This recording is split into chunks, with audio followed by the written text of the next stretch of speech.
Hello, and welcome back to a page-by-page review of Dune by Frank Herbert.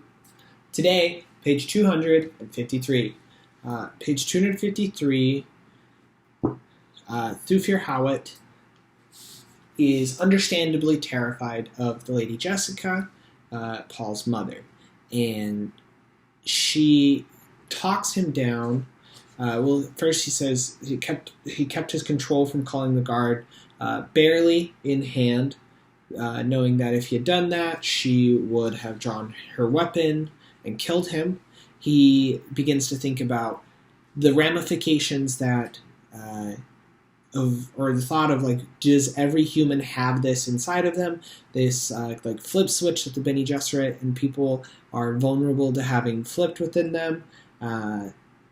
Who could stop somebody like this? And Jessica gloats almost, or explains that Thufir's seen the true power of the Bene Gesserits, and she calls it the fist. He then comes back and says, well, why haven't you been helping more? Basically, you're leaving the Duke out to dry. You could theoretically take over the entirety of the galaxy. And she explains that power, to quote Jessica, is a double-edged sword, that in fixing his problems, that she would make him look out to be a weakling, and that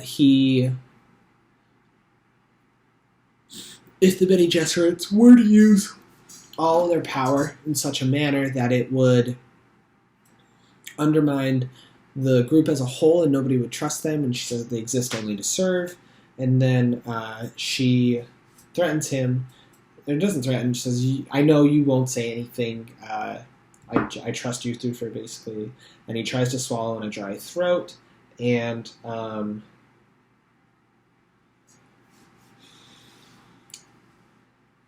we see the conflict wind down in this moment.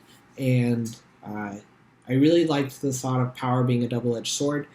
Personally, I haven't experienced it in my life, but if anybody has ever experienced overwhelming power and control to the point of it being detrimental to themselves, of experiencing godlike symptoms and becoming so powerful that it would hurt, please let us know in the comments below. Keep reading Dune by Frank Herbert. Tomorrow, page 254.